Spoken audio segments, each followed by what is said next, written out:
Frères et sœurs, bonjour. Bonjour, Seigneur, bonjour, bonne journée tout entière. Oh, je pourrais vous dire aussi bonne semaine, bonne année, tout le temps qui va s'écouler à partir de maintenant soit bon. Amen. Pardon. Ce matin, je m'adresserai principalement, à tout le monde, bien sûr, à tous ceux qui vont regarder la vidéo, en direct ou en différé, et à tous ceux qui sont présents. Mais principalement à mes frères et sœurs chrétiens. Pourquoi? Eh bien parce que le Seigneur m'a donné un message très précis, très précis et très important. Alors comme d'habitude, je me le suis pris pour moi-même, ça fait c'est tout un programme. C'est tout un programme. Bien sûr que vous allez voir très vite que la plupart d'entre nous, nous l'avons déjà mise en pratique depuis pas mal de temps, pour moi aussi, mais il reste toujours très important. Un mot revient dans beaucoup de prédications actuellement dans de nombreuses églises. C'est le mot consécration. Un mot qui chagrine quelques-uns, qui réjouit beaucoup d'autres. Moi le premier. Mais j'aurais pu donner 4 titres différents à ce message. Le premier, c'est la consécration à Dieu. Nous l'avons chanté dans ce lieu de culte ce matin, et j'ose espérer de tout mon cœur que toutes les paroles des chants que nous avons entendus ont été nos paroles, nos prières, nos vœux.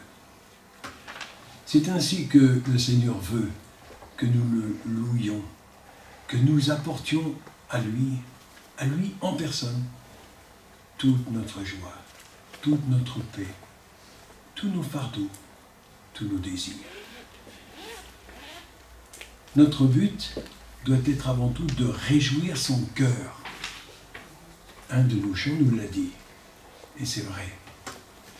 Alors j'aurais pu donner aussi le titre,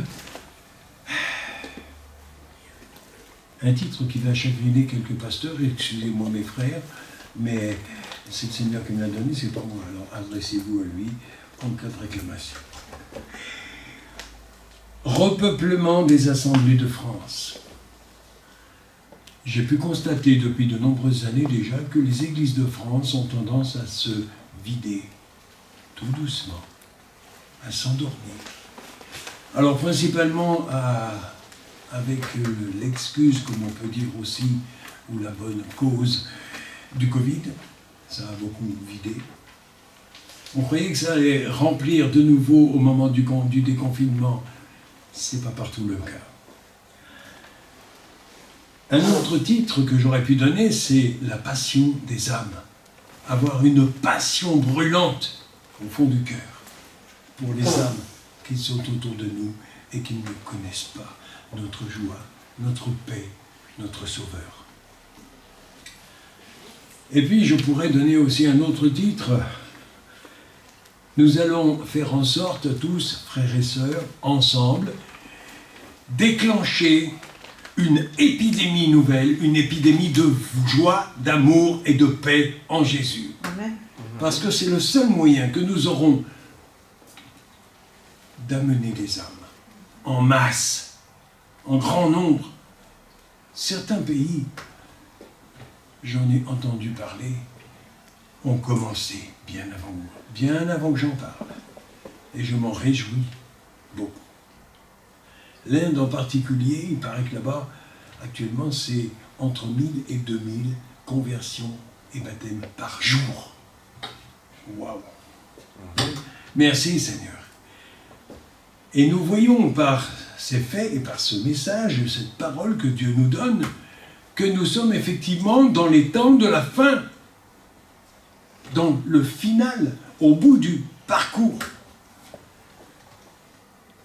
Alors ça fait brûler dans nos cœurs, un feu nouveau, mais un feu que personne n'arrivera jamais à éteindre.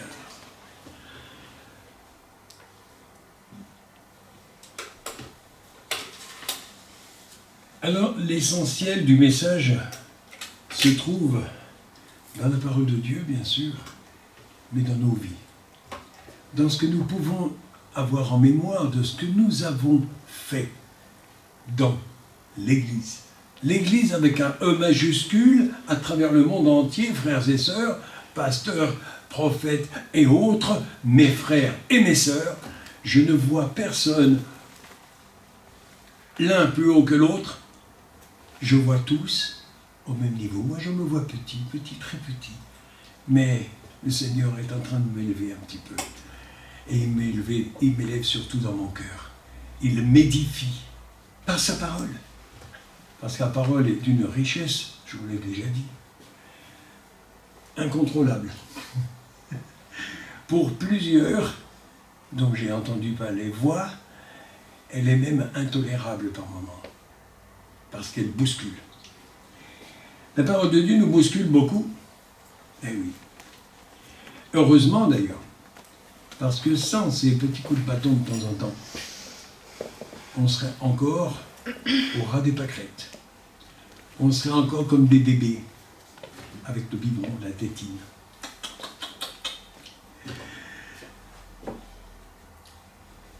Alors, j'ai regroupé dans ma méditation, pas dans ma réflexion, parce que c'est pas de là où ça se passe, c'est plus haut encore. Dans ma méditation, j'ai essayé de comprendre pourquoi on va dans une église, dans une assemblée. Quelle est notre motivation? Et je crois sincèrement que beaucoup ont besoin de réfléchir là-dessus et de savoir où ils sont, pourquoi ils y sont, et ce qu'ils ont à y faire, et quelles seront les conséquences merveilleuses. Donc, il y aura ici l'énoncé de 12, c'est pas pour rien qu'il y en a 12, 12 motivations de la vie en Église. La vie en Église, c'est-à-dire la vie dans l'assemblée de ceux qui marchent avec Dieu, qui vivent avec Dieu au quotidien. Parce que l'Église, elle n'est pas seulement dans les locaux, et c'est pas seulement le bâtiment. Heureusement, parce que celui-ci, c'est pas une cathédrale, excusez-moi. On peut faire mieux. Elle est dans notre vie quotidienne, dans nos cœurs.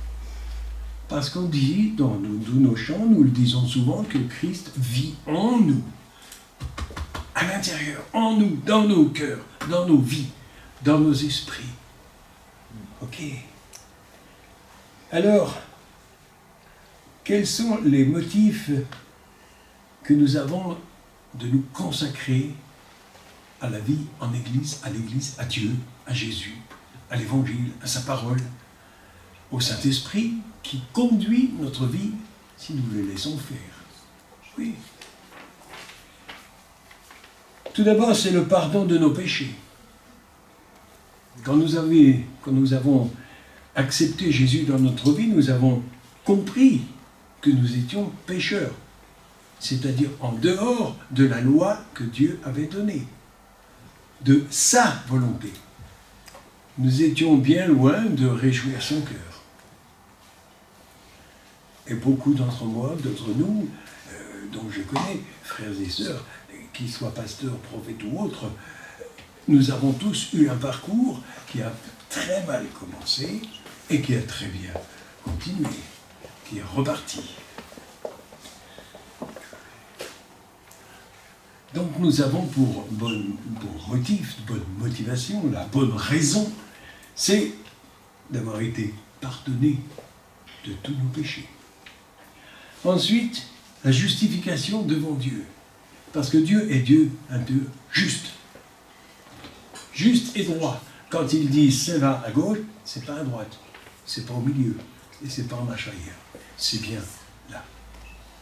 Quand il nous dit viens ici, j'ai besoin de toi, tu es mon instrument pour accomplir une tâche, ok? Alors nous devons connaître quelle est cette tâche. Mais nous devons toujours nous rappeler que c'est lui qui nous a appelés. Nous sommes dans l'Église, et je crois que personne ne pourra me contredire sur ce thème, parce qu'ils en ont tous beaucoup parlé ces derniers temps, nous sommes des pierres vivantes. Hier encore, j'en ai entendu parler. Mais chaque pierre, dans l'Église, chaque pierre a sa position et sa fonction. Connaissons-nous tous très bien, très très bien, notre position physique et spirituelle et notre fonction. Parce que chaque pierre a une position et une fonction. Il n'y a pas de pierre inutile. Il n'y a pas de petits bouts de cailloux qui traînent dans les coins. Parce que sur le chantier que l'Église est et que Jésus a dit « Je bâtirai mon Église », il met du temps, beaucoup de temps, beaucoup de patience surtout, pour la construire. Mais il faut remarquer une chose quand on connaît l'Église dans son ensemble. Et quand on connaît notre Église locale, on sait que c'est un chantier continu pour nous-mêmes et pour l'ensemble, mais que de ce chantier, le balai passe tous les jours. Dieu fait le ménage chaque jour dans nos vies. Chaque jour dans nos vies, il nous dit là, il y a une impureté quelconque qu'il faut enlever. Ce n'est pas un reproche, ce n'est pas une accusation, c'est un fait. Il faut l'enlever parce que ça gêne la progression du chantier. Autre motivation, c'est la rédemption de l'esclavage. Nous étions, les uns et les autres, à divers niveaux et dans divers modes, esclaves de quelque chose ou de quelqu'un. Esclaves d'une mauvaise habitude, esclaves de beaucoup de choses. Et j'en ai entendu de toutes les couleurs autour de ma vie. Au cours de ma vie, j'ai entendu des témoignages qui m'ont bouleversé, qui m'ont montré que Dieu va chercher les meilleurs de ses ouvriers là où il y avait le plus de difficultés. Il y a aussi la réconciliation avec le Père. La réconciliation avec le Père, parce que Dieu est un Père. Et il nous donne son amour. Un amour incroyable. Un amour inconditionnel. Un amour d'une puissance infinie.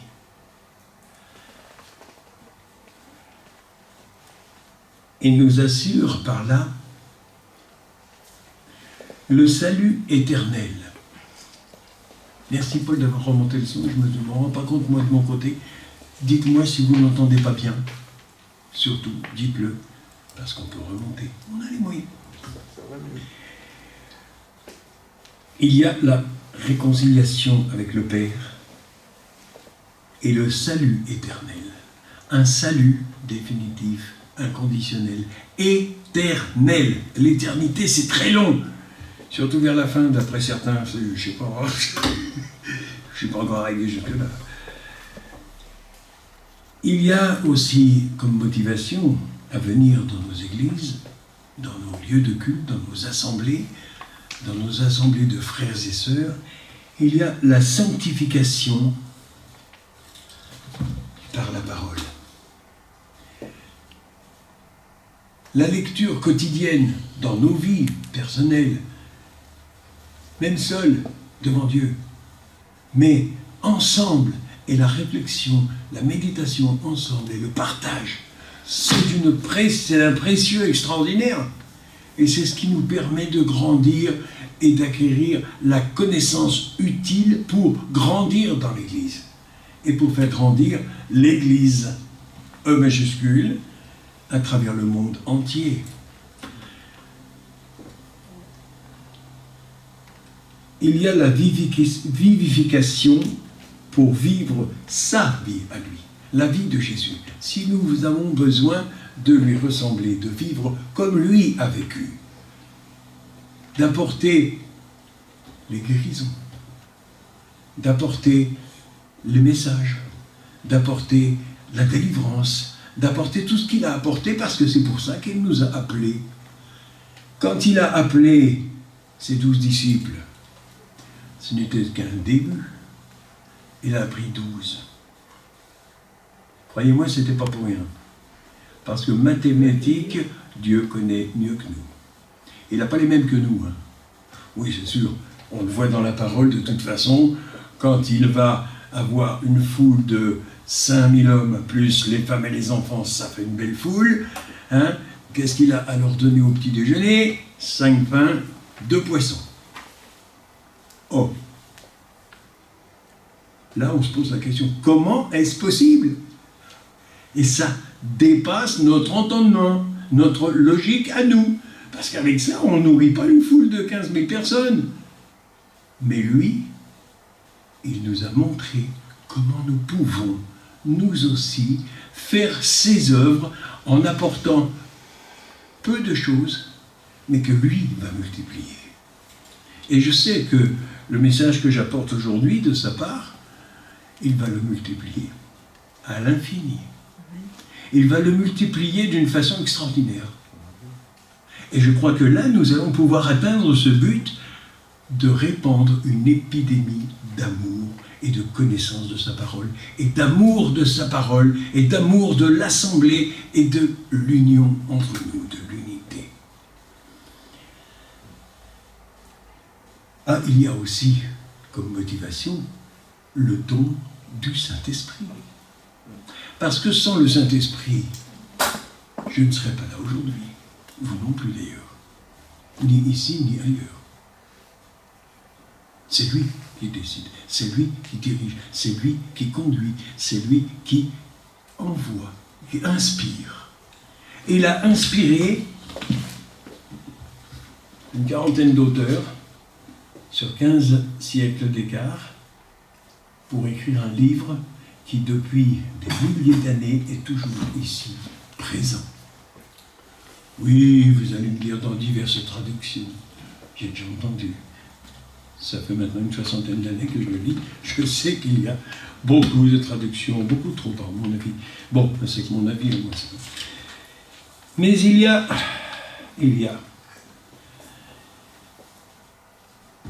autre motivation, la nouvelle création que nous sommes en Dieu. Ce que nous étions, c'est jeté à la poubelle. C'est balancé de côté. On s'en rappelle, bien sûr qu'on ne peut pas, on peut pas dire je pardonne mais je n'oublie pas, ça n'existe pas. On ne peut pas oublier.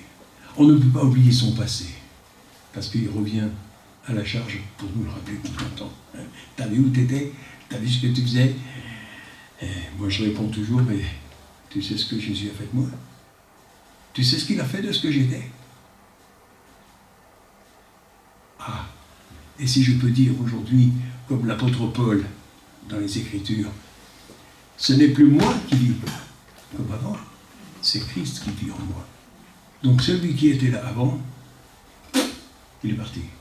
Je m'en souviens, bien sûr, et la plupart d'entre nous qui avons vécu une vie difficile, pour ne pas en dire plus, c'est certain que nous nous rappelons, bien sûr, par où nous sommes passés avant. Mais nous avons un contraste extraordinaire avec ce qu'il a fait de nous maintenant. L'instrument qu'il utilise aussi pour apporter sa joie, sa paix, sa consolation, sa justice, toutes ces choses. Est-ce que ce n'est pas là de bonnes raisons de nous retrouver ensemble, de nous retrouver régulièrement, d'être à la fois fidèles et ponctuels dans tout ce qui se fait dans l'Église et de participer totalement à toute la vie de l'Église, d'une Église locale autant que de l'Église en général. N'est-ce pas une bonne motivation? Mais j'en ai encore quelques-unes, j'en ai 2. L'amour de Dieu, c'est un amour inconditionnel. Ok? Je n'ai pas besoin d'en expliquer plus, ce mot-là, tout le monde le connaît. On connaît bien le français, n'est-ce pas? Bon, pour ceux qui veulent traduire, vous gênez pas, hein? Allez-y. Amour inconditionnel que Dieu nous amène nous donne un amour totalement inconditionnel, ça c'est déjà quelque chose. Et c'est une de bonnes motivations aussi, parmi tant d'autres. Mais l'amour qu'il nous demande d'avoir les uns pour les autres, aimez-vous les uns les autres comme je vous ai aimé.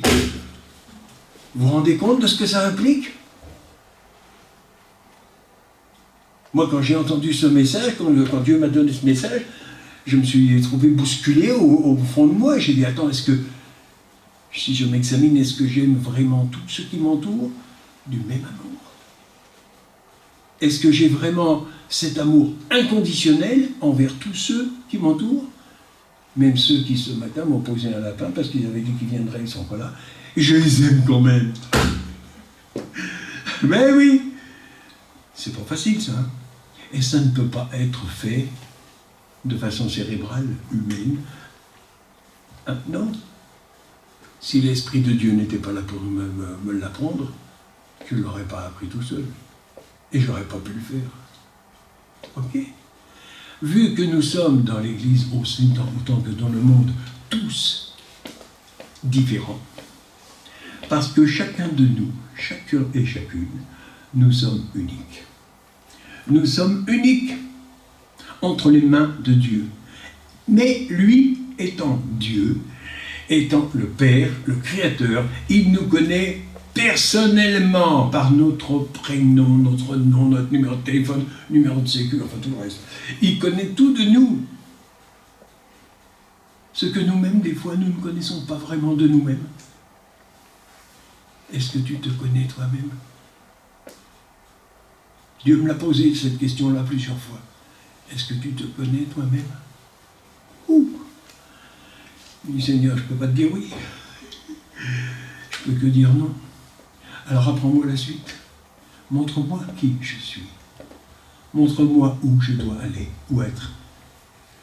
Donne-moi ce privilège extraordinaire d'être bien partout où je suis sur la planète entière. En tous les temps, en toutes les époques, d'être bien parce que je sais, je ne crois pas, je sais que je suis là où tu veux que je sois. À partir de là, je suis bien. Même ici, à Colmar, aujourd'hui, je me sens bien parce que je sais que je suis là où il a voulu que je sois. Je ne sais pas toujours pourquoi. Je ne sais pas toujours pourquoi et je ne sais pas toujours quelles seront les conséquences de ma présence, de mon message, de ma ténacité à venir régulièrement ici. Non, je ne sais pas les conséquences, mais lui les connaît. Parce qu'il sait pourquoi il m'a mis là. Il sait pourquoi il nous a placés les uns et les autres. Alors soyons fidèles, ponctuels, là où il veut, utiles, pratiques, participants à son édifice, à son ouvrage, à ses œuvres, et dans la joie, et dans la paix. Alors nous devons être, avant de prendre la dernière motivation, la 12e, soyons, frères et sœurs, tous, ceux d'ici en direct, ceux d'ici en futur, et ceux présents ici, soyons toujours devant Dieu, dans son Église, là où il nous a placés. Soyons, essayez de fermer les yeux et d'imaginer un pauvre petit bonhomme au milieu d'un boulevard, mourant de faim. Et il passe, il voit une boulangerie. Et il voit dessus service gratuit. Qu'est-ce qu'il fait? Il se jette dedans et il va casser la croûte. Il se jette dedans avec joie, avec bonheur, parce qu'il a besoin. Est-ce que nous allons dans nos églises de cette façon? Est-ce que nous venons au culte le dimanche ou les autres jours de la semaine pour d'autres types de réunions? Est-ce que nous venons vraiment du fond de nos tripes, de notre cœur, avec le bonheur et la joie de dire « Seigneur, je viens parce que tu m'as appelé et je viens parce que tu as pour moi quelque chose de merveilleux et parce que j'ai pour toi aussi quelque chose. » Si je viens dans l'assemblée, ce n'est pas seulement pour recevoir. Je ne suis pas comme certains, malheureusement, qui sont un peu comme dans la grande surface avec le caddie en train de faire ses courses. Et on ressort tranquillement, on a oublié tout ce qui se passe dedans. Et tout ce qu'on a rencontré, c'est dommage. Non, non, non, non. Dieu ne veut pas ce genre d'assemblée. Il veut une assemblée où chacun se trouve bien là où il est, parce qu'il sait qu'il est à sa place, parce qu'il y est utile, et parce qu'il aime ses frères et sœurs. Il les aime tous. Et l'apôtre Paul dit aussi une fois, aimez-les. Même ceux qui sont insupportables. Il y en a pas forcément. Il y en a forcément un quelque part, qui n'est pas toujours très supportable, hein, qui est un peu trop différent, qui ne pense pas la même chose. C'est ça. Aime-le. Et pourquoi? Ben simplement parce que Jésus a dit, aimez-vous les uns les autres, comme je vous ai aimé. Et comme il nous aime, vous avez vu comme il nous aime? Tous. Vous avez vu comme il aime même ceux que nous avons du mal à aimer? Oh. Donc la dernière des motivations, sur les 12, la fraternité, l'amour entre frères et sœurs, entre enfants de Dieu, qui doit être aussi inconditionnel que son amour pour nous tous.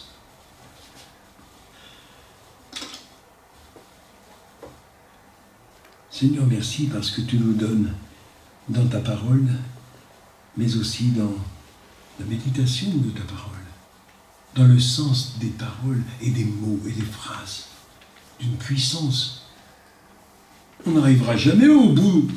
On n'arrivera jamais au bout de ce livre. Il est immense.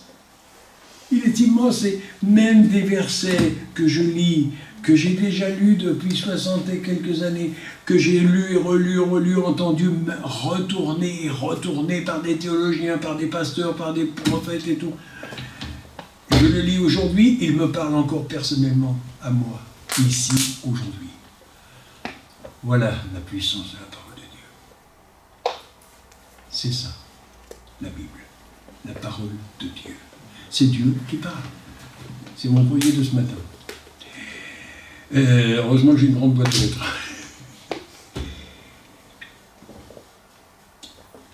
Alors effectivement, Seigneur avait raison quand il m'a dit c'est de la consécration à l'Église, à Dieu, à Jésus, à ses frères et sœurs. C'est un esprit de consécration qu'il veut nous insuffler aux uns et aux autres, à tous.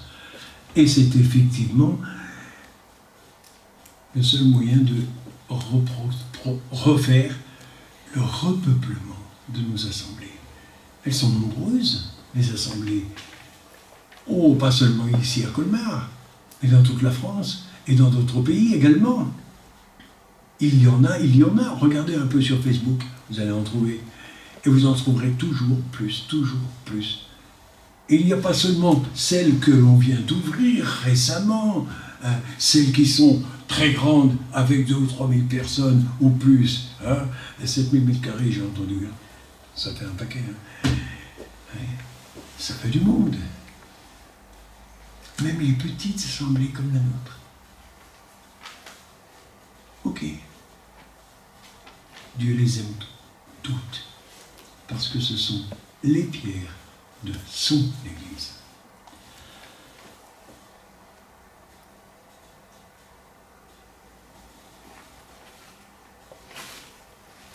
Nous sommes ce matin dans un lieu particulier que Dieu nous a confié. Quel que soit le nombre, c'est pas ça qui compte, parce que c'est pas par le nombre qu'on atteint le royaume de Dieu. Nous sommes ici, surtout dans l'atmosphère du ciel. Voilà une des meilleures raisons. C'est une 13e si vous voulez, hein, c'est pas... vous pouvez en trouver d'autres. Hein. Mais c'est surtout une des bonnes, très bonnes raisons de se trouver ensemble. Parce qu'ensemble, devant Dieu, pour le louer, pour l'adorer, pour lui chanter, toutes nos reconnaissances, pour le prier, pour lui apporter nos intercessions pour les uns et pour les autres. Ça, c'est important aussi. Ça, c'est important aussi. Si nous avons des réunions de prière et des prières d'intercession pour les sujets que le Seigneur nous a confiés, pour ceux que nos frères et sœurs évoquent à ce moment-là, on ne pense pas à tout. On pense à ceux qui nous entourent, aux sujets qui nous entourent, qui nous touchent de près ou de loin. Mais quand nous sommes ensemble, à plusieurs, d'autres apportent d'autres sujets tout aussi brûlants et importants, et même voilà, souvent très urgents. L'intercession, c'est quelque chose de très important. Et j'ai entendu ces derniers temps quelque chose une réflexion que je m'étais déjà faite moi-même. Rien de ce que nous ferons dans l'Église ne peut se faire sans prière. Parce que tout commence par la prière. Tout se fait par la prière. Et tout finit par une prière de reconnaissance. Parce que Dieu exauce nos prières. L'apôtre Jean nous le dit, il est là présent au milieu de nous. Au milieu de nous individuellement, mais au milieu de nous ensemble aussi, il est là, présent. N'est-ce pas, Seigneur, que tu es là? Je le savais bien. Et je sais une chose, c'est que si tu es là, c'est pour écouter notre adoration, nos louanges, nos prières, nos intercessions. Tu viens au milieu de nous, et ça, c'est une des meilleures motivations que nous pouvons avoir de nous trouver ensemble, c'est de savoir que tu es là avec nous et que tu réponds à nos prières. Tu exauces chacune de nos prières en ton temps. On ne le voit peut-être pas tout de suite, ça arrive, hein? On demande quelque chose au Seigneur et des fois il faut 3 semaines, 1 mois, hein? Des fois 20 ans et plus. Mais c'est en son temps à lui. Nous vivons avec la montre. Mais lui n'a pas la même. Il n'en a pas de toute façon. Mais lui, il est maître du temps. Et le temps pour lui, c'est quoi? C'est tout le temps. Depuis le début de l'éternité jusqu'à la fin de l'éternité, ça peut aller très, très, très, très loin. Ok? Parce que pour lui, c'est le moment présent qui compte. C'est l'instant présent que nous vivons ce matin ensemble. C'est le présent éternel de Dieu. On m'a fait quelques petites réflexions quelquefois parce que je suis un grand amoureux des vieux cantiques. J'y peux rien, c'est comme ça que j'ai appris. Hein. Et on me dit, ça c'est vieux jeu, c'est vieillot, c'est périmé, c'est stop. Vous lisez la Bible? Oui. Est-ce que vous savez quel âge est là? Alors si vous lisez la Bible, vous êtes encore plus vieux que moi quand je prends un cantique des années 50. Alors quelle sera la conclusion de ce message? Elle sera très simple, et c'est un appel que Dieu nous envoie. Nous avons chanté ce matin, ici. Et plusieurs l'ont chanté ailleurs, et le chanteront encore, et l'entendront encore. Seigneur, prends ma vie. Prends ma vie. Me voici là, devant toi. Prends-la. Tout à toi. Tout à toi, Jésus. Tout à toi.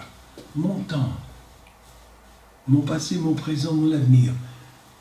Mes moyens financiers, mes moyens immobiliers, tout ce que je possède, une maison, un HLM, tout est à toi, parce que tout me vient de toi.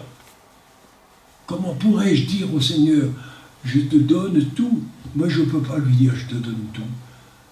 Premièrement, parce que c'est déjà fait depuis longtemps. Deuxièmement, parce que de toute façon, je ne peux rien lui donner d'autre que ce qu'il lui m'a. Alors je lui dis, Seigneur, je te rends tout. Je te rends tout, même cette simple feuille de papier que tu m'as donnée pour noter, je te la rends. Je te rends tout parce que tout t'appartient. Et moi, je t'appartiens aussi. Ma vie est à toi. Alors ce que le Seigneur attend comme réponse de chacun et chacune d'entre nous, tous, aujourd'hui, demain et dans les jours qui viennent encore. Aussi longtemps que nous serons sur terre pour pouvoir voir ces vidéos, il attend une seule phrase. Seigneur, me voici, prends ma vie, prends-moi, fais ce que tu veux de moi. Pour ta seule gloire, fais ce que tu veux de moi. Où tu veux, quand tu veux, comme tu veux. Amen. Amen, Seigneur. Rappelle-nous à chacun et à chacune, à tous, quelle que soit notre ancienneté dans tes églises, quelle que soit notre ancienneté et quelle que soit l'étiquette qu'on a mise sur l'église, c'est pas ce qui compte. C'est ton église avec un majuscule dans le monde entier qui te dit aujourd'hui, encore une fois, prends ma vie, fais ce que tu veux avec. Amen. Parce que moi, j'ai peut-être des projets, j'ai peut-être des bonnes idées, des bonnes intentions, mais les tiennes sont infiniment plus grandes et plus belles. Alors fais ce que tu veux, toi, dans ma vie. Utilise-moi là où tu m'as placé. Je savais, en venant dans cette assemblée, que j'avais 60 places à peu près, 65 dans les temps les plus forts, que j'avais quand même pas mal de monde. Je me disais, mais Seigneur, là où j'étais avant, il y en avait 200 ou 300, là, un peu plus loin, Plata, il y en avait encore environ 2000.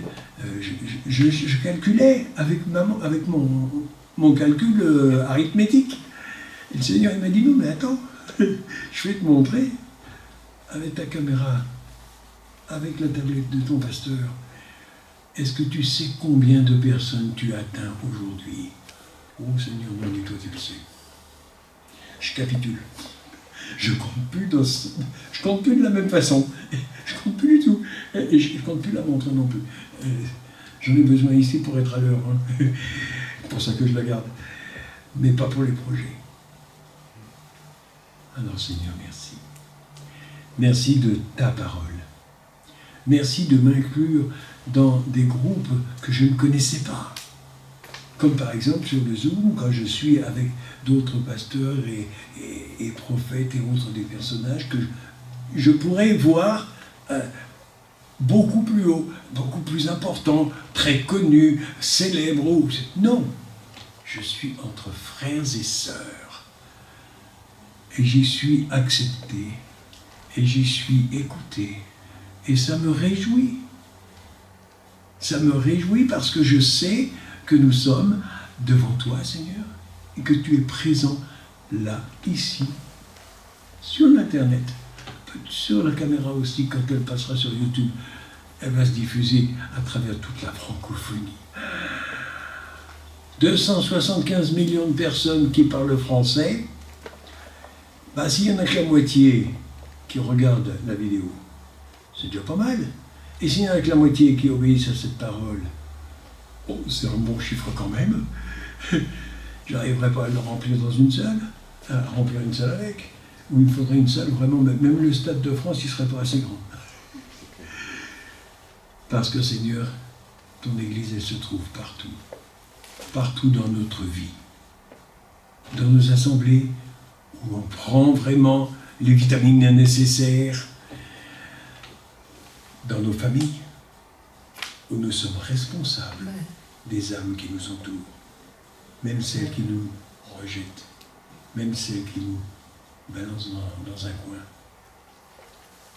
Autour de nous, partout où nous arrivons, dans les magasins, au bureau de poste, n'importe où. Sur la route, même si c'est les gendarmes qui nous arrêtent pour nous faire un contrôle quelconque, on les aime aussi, ceux-là. Il y a des Français qui aiment les gendarmes, d'autres qui ne les aiment pas. Mais c'est très partagé, mais je vais vous dire, en fin de compte, tout le monde les aime. Tout le monde les aime parce que quand ils en ont besoin, ils sont toujours présents. Ah bien sûr, quand ils arrivent à l'improviste et qu'on n'a pas envie, là on les aime un peu moins. Mais on les aime quand même. Eh oui. Et il nous faut les aimer. Parce que beaucoup parmi eux ont besoin aussi de cette paix, de cette joie, donc de Jésus. Tout simplement. beaucoup de gens, beaucoup trop, dans notre entourage familial, professionnel ou autre, ne connaissent pas cette joie, cette paix. Et nous en sommes responsables. Nous aurons à rendre compte. Quand Jésus reviendra, il posera ses 2 pieds au mont des Oliviers, la vallée va s'ouvrir, les montagnes vont s'écarter, nord, sud, là, ça va être une vallée formidable, ça va être extraordinaire, ça c'est des Écritures qui le disent, hein, c'est pas moi, hein. Je n'ai pas inventé ça, c'est écrit. Et beaucoup d'Israéliens actuellement font des découvertes fantastiques, prouvant que ces choses sont en train de s'accomplir.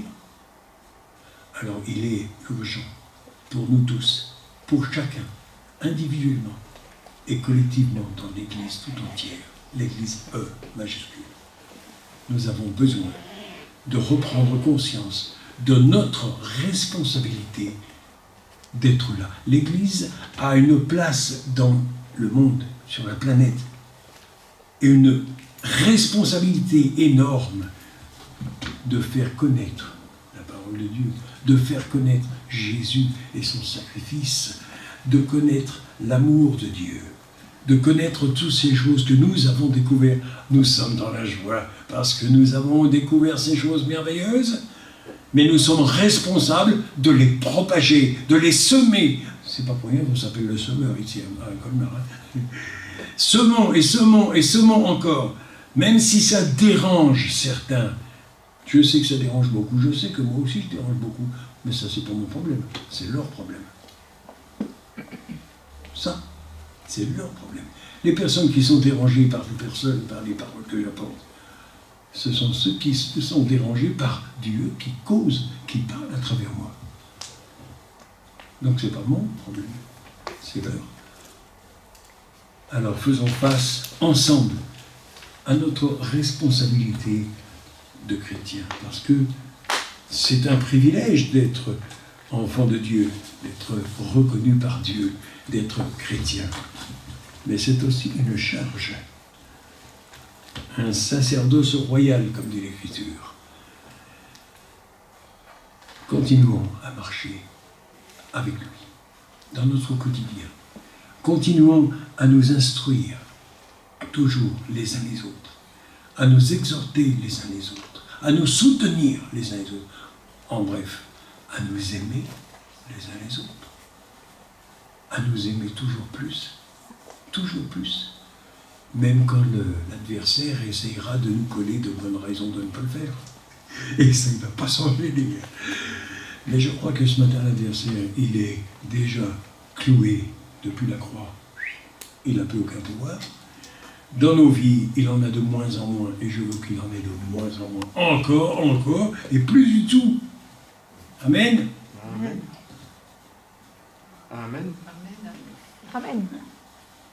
Allez, ensemble. 1, 2, 3. Amen. Voilà. Merci Seigneur.